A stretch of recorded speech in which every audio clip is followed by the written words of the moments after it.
ராதா, டேய் என்னடா உங்கள் குடும்பம், நீயும் தானே நம்ம குடும்பம், நீ எதுவும் பண்ண வேண்டாம், நான் பார்த்துக்கிறேன், நீ அமைதியாக இது போதும். கௌதம், என்ன சட்டம் பேசுறியா? ராதா, உன்னை விட எனக்கு எதுடா பெருசு, நான் பார்த்துக்கிறேன்னு சொல்லிட்டேன். இப்போ பவித்ரா கண் முழிச்சதும் உன்னை தான் கேட்பா, அவளுக்கு நீ இருந்தே பதில் சொல்லு. கௌதம் ராதா ஓங்கி அறைந்தான். வாயை மூடிக்கிட்டு இங்கே இரு என்று தன்னுடைய ஃபோனை எடுத்தான். என்னவோ பேசிவிட்டு கௌதம் அருகில் உட்கார்ந்தான். பவித்ராவை ஸ்கேன் செய்ய அழைத்து செல்ல வந்தனர். கௌதம் கையில் பவித்ராவின் நகைகளை கழற்றி கொடுக்க, அவன் புதிதாக கட்டிய தாலியும் பழைய தாலியும் இரத்தத்தில் நனைந்து இருந்தது. வாங்கி நெஞ்சோடு அணைத்து கொண்டு அழுதான். பவித்ராவிற்காக பார்த்து பார்த்து வாங்கிய புடவை இரத்தத்தில் நனைந்திருந்தது. அவள் கையில் ஆசையாக அவன் வாங்கி போட்ட வைர மோதிரம் தன்னுடைய ஒளியை இழந்து இருந்தது. பவித்ரா, எழுந்து வா, இல்லைன்னா நீ காப்பாற்றிய இந்த உயிருக்கு உபயோகம் இல்லாமல் போயிடும். ராதா அவனை அணைத்து கொண்டான். வந்துடுவா, அவளுக்கு ஒன்றும் ஆகாது. கோதை நிலாவுடன் எங்கு செல்வது என்று புரியாமல் வீட்டுக்கு சென்றாள். நிலாவின் கழுத்தில் தாலி விழுந்த நொடி மாமியார் இறந்துவிட்டார். இந்த நிலையில் நிலா சதீஷ் வீட்டுக்கு போவதா இல்லை இதே துக்கத்துடன் ஹாஸ்பிட்டல் போவதா தெரியவில்லை. நிலாவோ பித்து பிடித்தவள் போலோ எங்கோ வெறித்து பார்த்து கொண்டிருந்தார். வீட்டுக்கு நுழைந்ததும் பாட்டி என்று தன்னுடைய பாட்டியை கட்டி கொண்டு கதறினார். பாட்டி, என்னால் தான் சதீஷ் அம்மா செத்து போயிட்டாங்க. பாட்டி புரியாமல் என்னவென்று கேட்க கோதை விளக்கம் சொன்னார். நிலா சதீஷை அவ கொலை செய்ய வரும் பொழுது பவித்ரா மாதிரி நான் ஏன் இடையில் போகலை? அவங்க அம்மா தான் போனாங்க. அப்போது நான் உண்மையாக சதீஷை லவ் பண்ணலையா? கோதை, அப்படி இல்லை, உனக்கு அந்த நேரத்தில் என்ன பண்ணணும்னு புரியலை. நிலா, இல்லை, சதீஷ் அம்மா மனநிலை சரியில்லாதவங்க, அவங்க குறுக்கே வந்தாங்க. நான் எப்படிம்மா சும்மா நின்னேன்? அம்மா, அவங்க அம்மாவுக்கு பதிலாக நான் இல்லை செத்து போயிருக்கணும். கோதை, நிலா புரியாமல் பேசாதே, பொறுமையாக இரு. நிலா, எப்படிம்மா? கொஞ்ச நாள் முன்னாடி ஆனந்த் அங்கிள் கிட்ட அவங்கள பார்த்துக்குவேன்னு சொன்னேனே, முதல் நாளே அவங்களை பலி கொடுத்துட்டேனே. கோதை அவளை அணைத்து மடியில் படுக்க வைத்து கொண்டாள். நானும் உன்னுடைய வயிற்றில் தானே பிறந்தேன். பவித்ரா மாமாவுக்காக உயிரை கொடுக்க தயாராக இருக்கா. நான் அப்படி இல்லையே, நான் சுயநலவாதி. கோதை, நிலா அமைதியாக இரு. நிலா, என்னால் யாருக்கும் பிரயோஜனம் இல்லை, செத்து போயிடட்டுமா? கோதை, நிலா பொறுமையாக இருடா, உங்கள் அக்கா உயிருக்கு போராடிக்கிட்டு இருக்கா. இங்கே நான் உன்னுடன் இருக்கேன். காரணம், நீ உடைஞ்சு போயிடக்கூடாதுன்னு மனசெல்லாம் ரணமாக வலிக்குது. உன்னுடைய வேதனையை நான் புரிஞ்சுக்கிட்டேன். எங்களுக்காக நீ கொஞ்சம் பொறுமையாக இரு. உன்னுடைய தப்பான முடிவு நம்ம குடும்பத்தை நரகம் போல மாற்றிடும். காஞ்சனா கண் விழித்தாள். தலையில் வலியின் வேதனை இருந்தாலும் தன்னுடைய மகனின் நிலை பற்றி தெரிந்ததில் இருந்து இதயம் கனத்தது. எழுந்து தள்ளாடி கௌதம் அருகில் வந்து அமர்ந்தாள்.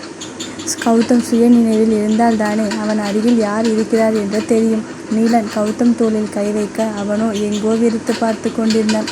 ஸ்ரீதேவி ராதாவிடம் வந்து நின்று இவ்வளவு நேரம் மனதில் சுமந்திருந்த துக்கத்தை கண்ணீராக வடித்தாள். ராதா அவளை ஆதரவாக அணைத்து கொண்டு ஆறுதலாக நின்று வல்லவன் ஹாஸ்பிட்டல் வந்து கௌதம் அருகில் அமர்ந்தான். கௌதம் அவனை பார்த்ததும் முடைந்து அழ ஆரம்பித்தான்.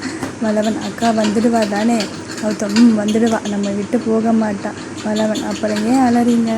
கௌதம், இல்லை, அழலை என்று கண்களை துடைத்து கொண்டான். காஞ்சனாவும் நீலனும் தன்னுடைய மகனுக்கு என்ன சொல்லி ஆறுதல் தருவது என்று புரியாமல் வேதனையுடன் உட்கார்ந்திருந்தனர். அனுவும் ஹாஸ்பிட்டல் வந்து சேர்ந்தார். நலன் அனுவை விட்டுவிட்டு சதீஷ் வீட்டை நோக்கி சென்றான். ஆபரேஷன் தியேட்டர் வாசலில் நிற்கும் ஒவ்வொரு நொடியும் உயிர் தன்னை விட்டு பிரிந்துவிடும் என்ற அளவுக்கு வலி ஏற்பட்டது. கௌதம் மேலே எரியும் லைட் பார்த்து கொண்டே இருந்தான்.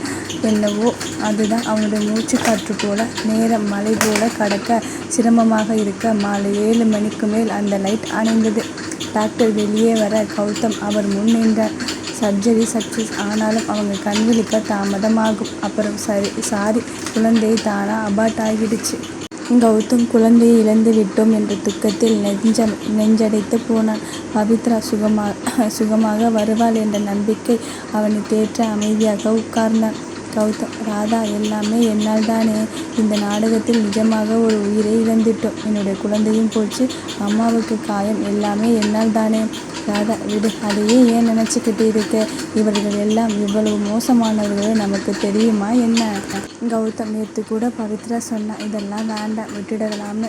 நான் தான் பிடிவாதமாக இருந்துட்டேன். நான் ஒரு வார்த்தை சரின்னு சொல்லியிருந்தால் இந்த கல்யாணம் நாடகமாக இல்லாமல் நிஜ கல்யாணமாக நடந்திருக்கும்.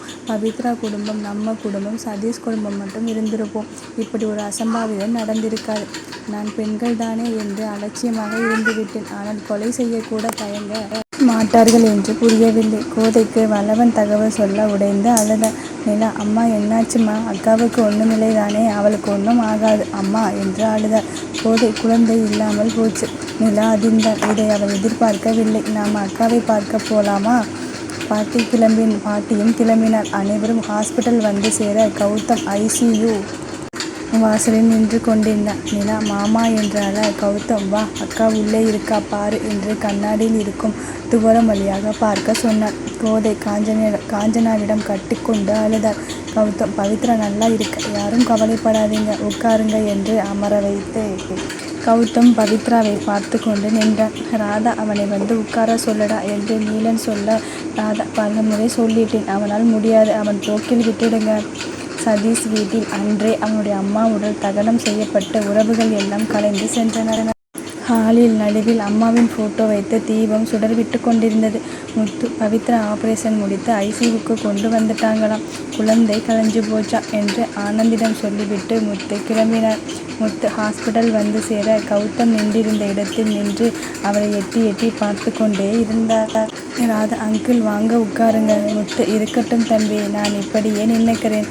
அப்பா ஒரு பக்கம், கணவர் ஒரு பக்கம் துவாரா பாலகர் போல நின்று கொண்டிருக்க உள்ளே பவித்ரா தூங்கி கொண்டிருந்தார்.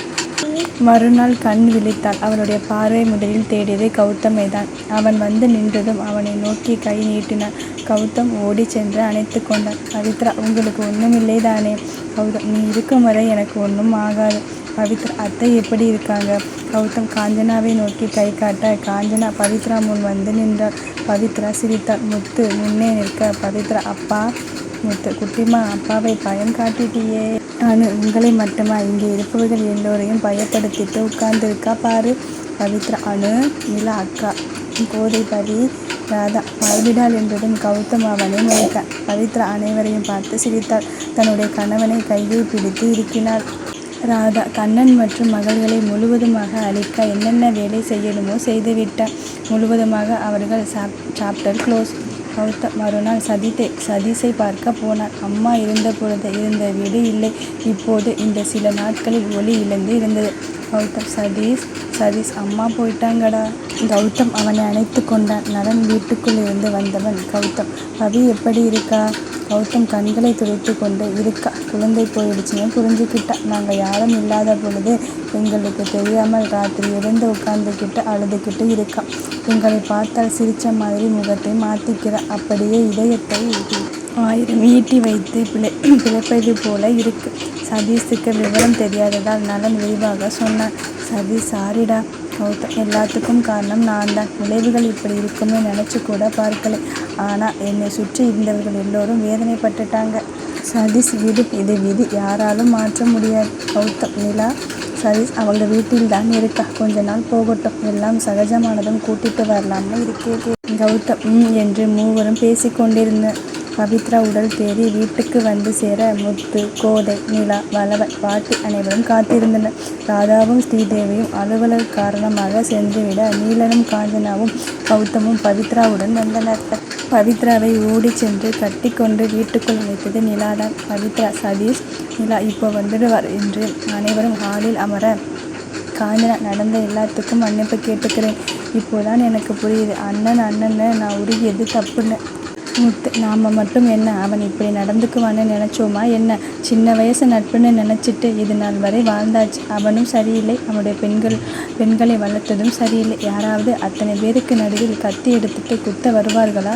அதுவும் கலெக்டர், ஜட்ஜ் இருக்கும் பொழுது. அவங்களுக்கு எதை பற்றியும் கவலையோ பயமோ இல்லை. சரி, அதை விட்டுடலாம். உன்னுடைய தலை எப்படி இருக்கு? தையல் பிரிச்சாச்சா? காஞ்சனா, ஆச்சுன்னா என்றதும் வீட்டுக்கு ஜெயஸ்ரீயும் பாலாவும் வந்தனர். காஞ்சனா யார் என்பது போல பார்க்க, முத்து, வாமா ஜெயஸ்ரீ, மாமா வாங்க என்று அழைத்து, இது நீலன், உனக்கு தான் தெரியுமே, அவனோட மனைவி காஞ்சனா என்று அறிமுகம் செய்து வைக்க, ஜெயஸ்ரீ, நல்லா இருக்கீங்களா என்று பொதுவாக கேட்டுவிட்டு, கௌதம் இந்தா என்று கௌதமிடம் ஒரு ஃபைலை நீட்டி, நல்லா இல்லைன்னா சொல்லிடு, அம்மா மாற்றி கொடுத்துறேன் என்றதும் காஞ்சனா விசித்திரமாக ஜெயஸ்ரீயை பார்த்துவிட்டு கௌதமை பார்த்தார். முத்து, என்னம்மா, உன்னுடைய மகனுக்கு மட்டும் ஸ்பெஷல்? ஜெஸ்ட், அது ஒன்றுமில்லை அண்ணா, அவனுக்கு தாய்லாந்திலிருந்து பெல்ட்டு, பேனா, வேலட் எல்லாம் வாங்கிட்டு வந்தேன், அதுதான் கொடுத்தேன். கௌதம், ஜெயஸ்ரீமா, என்ன வாங்கிட்டு வந்தாலும் நல்லா தான் இருக்கும் என்றார். காஞ்சனா நீலனை பார்க்க, அவரோ தனக்கு ஒன்றுமே தெரியாது என்பது போல இருக்க, வாங்கடா வச்சுக்கிறேன் என்று மனதுக்குள் கருவி கொண்டு அமைதியாக இருந்தான். காஞ்சனா தாலி பிரித்து கோர்க்கணும், ஹாஸ்பிட்டலில் எல்லாமே கலட்டி கொடுத்துட்டாங்க, அதனால் சீக்கிரம் மாற்றிடலாம். ஜெயஸ்ரீ அதுக்கு என்ன, நாளை மறுநாள் நல்லா தான் இருக்கு, அன்னைக்கே வச்சுக்கலாம் என்று பவித்ரா அருகில் சென்று உட்கார்ந்தாள். காஞ்சனாவிற்கு பொங்கியது. இவள் ஏன் முடிவு சொல்கிறாள்? காஞ்சனா சரி 2 நாள் பவித்ரா இங்கே இருக்கட்டும், வீடு பார்த்துக்கிட்டே இருக்கோம். ஜெயஸ்ரீ அண்ணா நம்ம இடத்தில் வீடு கட்டி கொடுத்துட்டு நல்லா நாம் எல்லோரும் போக வர இருக்கிற மாதிரி 5 பெட்ரூம் வச்சு ஹால், சமையலறை, நம்ம பழைய கால வீடு மாதிரி முற்றம், ஊஞ்சல் வச்சு நல்லா காத்தோட்டமாக சுற்றி தென்னை மரம் வச்சு விட்டுடு. அவனே பாவம் அலைஞ்சு திரிஞ்சு வருவான். இப்படி அமைதியான சூழ்நிலை இருந்தால் தானே அவனுக்கு சரி வரும். காஞ்சனா காதில் புகை வந்தது. என்னுடைய மகனுக்கு வீடு கட்ட சொல்ல நீ யார்? அம்மானு கூப்பிட்டா அம்மா ஆகிடுவியா? கௌதம் பவித்ரா அருகில் வந்து பார்த்துக்கோ, நான் ஆஃபீஸ் முடிஞ்சதும் வருகிறேன் என்று அவளிடம் சொல்ல அவளும் என்று சொல்லி சிரித்தார். கௌதம் அம்மா அப்பாவை ரூமில் விட்டுவிட்டு ஆஃபீஸ் செல்ல முயற்சித்தவனை காஞ்சனா தடுத்தார். கௌதம் உனக்கு அவள் அம்மாவா, நான் அம்மாவா? கௌதம் ஏன் உனக்கு தெரியாதா? என்னடா அவகிட்ட கொஞ்சி பேசுகிற, என்னிடம் கண்டமேனிக்க பேசுகிற, என்ன விஷயம்? நீயும் உங்கள் அப்பனும் பிளான் போடுறீங்களா? நிரன் ஐயோ நான் எங்கிருந்து வந்தேன்? காஞ்சனா பார்த்தேனே, ஜெயஸ்ரீ உள்ளே நுழைஞ்சதிலிருந்து அவள் மேல் வெச்சக்கண்ணு நகரவே இல்லையே. நிலன் யார் ஜெயஸ்ரீ? வந்தாளா? நான் பார்க்கவே இல்லையே. காஞ்சனா டிவோர்ஸ் தான். நீலன் காஞ்சுமா யாரையுமா டிவோர்ஸ் பண்ண போகிற? கௌதமையா? டேய் போடா, எங்கள் மூஞ்சியில் முழிக்காதே போடானா. காஞ்சனா என்னங்கடா ட்ராமா பண்ணுறீங்க? நீலன்டா அவனை தானே. காஞ்சனா உன்னதாண்டா. நீலன் திரும்பி பார்க்க காஞ்சனா பழைய லவ்வுக்கு உன்னுடைய மகனை தாரை வளர்க்குறீங்களோ? நீலன் வாய்ப்பே இல்லை, இந்த ஜட்ஜ் அம்மா தான் என்னுடைய லவ். கௌதம் அம்மா இங்கே வாயேன், ரூமுக்குள்ளே வாயேன் என்று ரூமுக்குள் தள்ளி கதவை சாத்திவிட்டு நான் பவித்ராவுடன் சேரும் வரை யாருமே ரொமான்ஸ் பண்ணக்கூடாது. நீலன் தப்பு பண்ணற, நீ ரொம்ப தப்பு பண்ணற. கௌதம் அவரிடம் நெருங்கி வந்து என்ன பண்ணுவீங்க? நீலன் கோபமாக முத்து, ராதா, நலன் எல்லாம் கௌதம் பிரிக்கிறேன், எல்லோரையும் பிரிக்கிறேன் என்று வெளியே சென்றான். நீலன் காஞ்சனா இருந்த அரைக்கதவை தட்டி உன்னோட மகன் எல்லோரையும் பிரித்து வைக்க போறானா? நல்ல வேளை ஜெயஸ்ரீ பேரை சொல்லவே இல்லை. எங்கிருந்தாலும் வாழ்க, உன் இதயம் அமைதியில் வாழ்க, மஞ்சள் வளத்துடன் வாழ்க, உன் மங்கள குங்குமம் வாழ்க வாழ்க வாழ்க என்றதும் அரைக்கதவில் உள்ளிருந்து சத்தம் கேட்டது. நீலன் அந்த அறையில் எல்லா இடத்தையும் தேடி பிடித்து ஒரு சாவியை எடுத்து வந்து திறந்தார். காஞ்சனா பத்திரகாளி போல நிற்க நீலன் ஆ என்று நெஞ்சை பிடித்து கொள்ள காஞ்சனா ஓடி வந்து என்னாச்சு என்றவளை தன்னோடு அணைத்து கொண்டார். Neelan love you sweetie. Kanchana சாந்தமான நீலன் ரோட்டில் போகும் நாயை கூட சேர விடாமல் பிரிச்சிடுவான் போல இருக்கு என்று சொல்லி சிரித்தார். தாலி பிரித்து கோர்த்த அன்று பவித்ராவை தன்னுடன் அழைத்து சென்றாள் காஞ்சனா. கௌதம் பவித்ராவுக்கு கண்களால் காதல் அன்பு வீச அவள் தன்னுடைய கண்களால் கேட்ச் செய்து கொண்டிருந்தாள். நாளைக்கு ஆடி பிறக்குது, அதனால் பவித்ராவை எங்களுடன் சென்னை கூட்டிகிட்டு போகிறோம். கௌதம் திடுக்கிட்டார். பவித்ராவை அவனது திடுக்கிடலை பார்த்து சிரித்தாள்.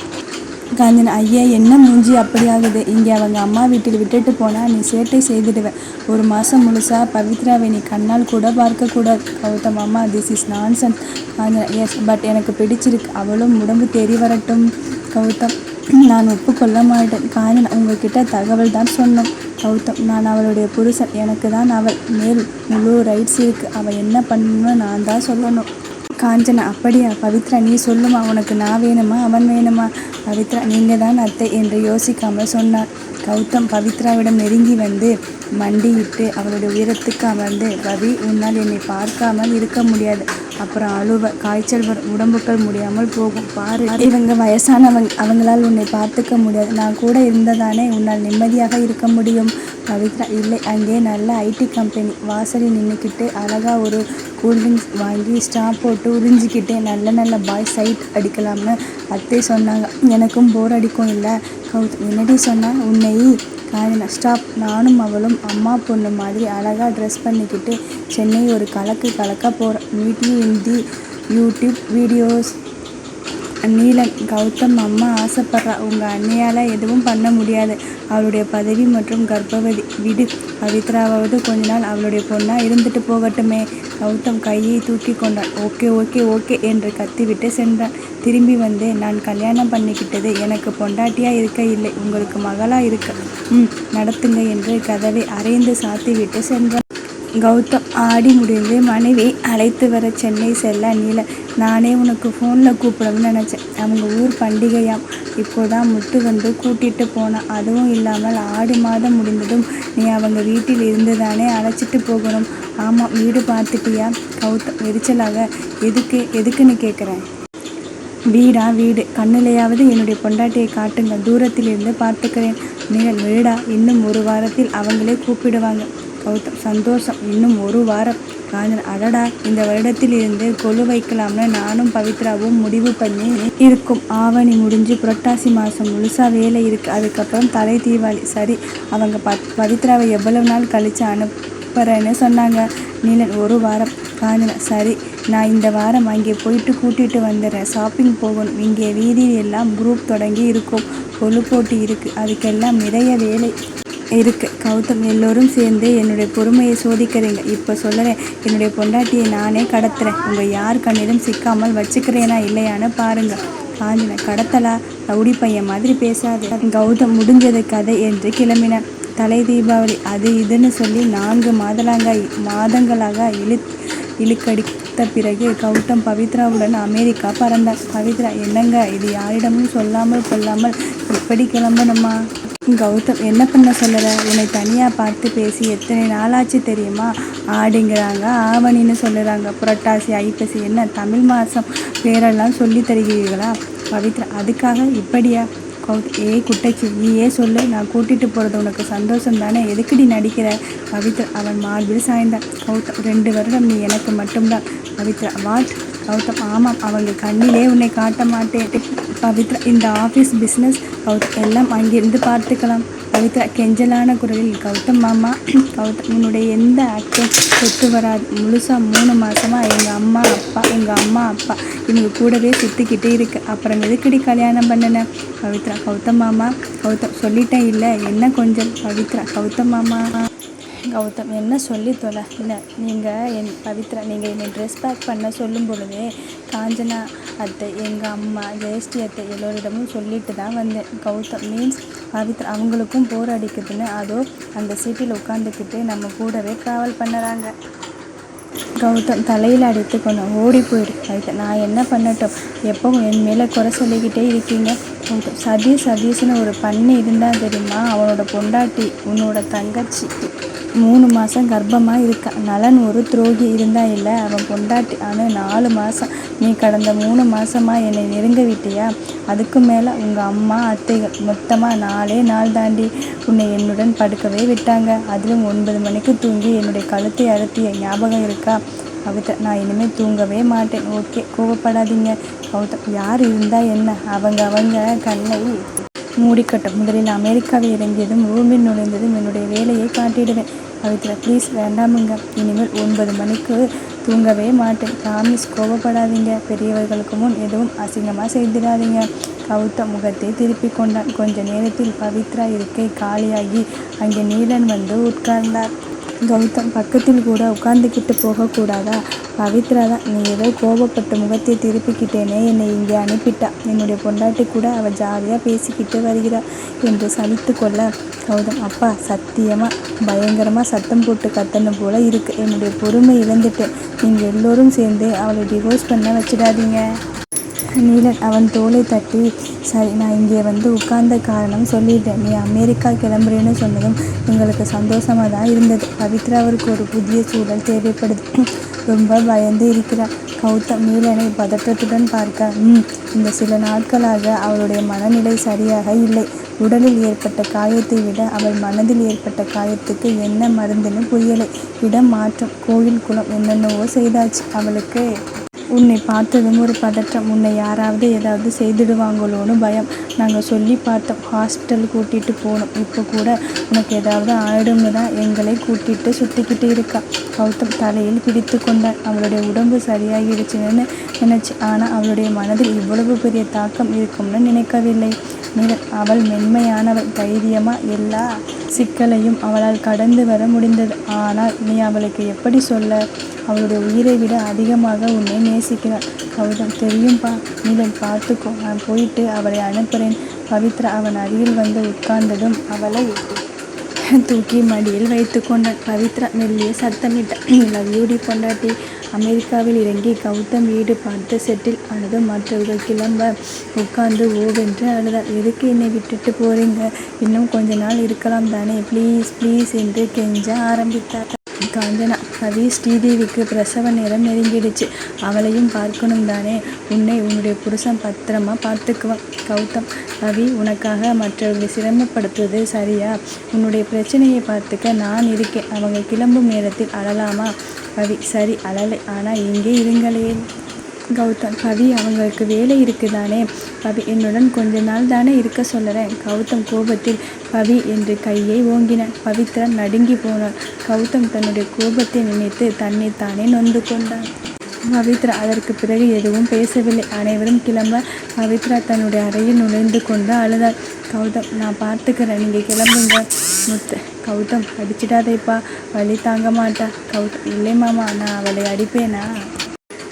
முத்து, பார்த்துக்கோ என்று சொன்னவர் கண்ணில் கண்ணீரை கௌதம் கவனிக்க தவறவில்லை.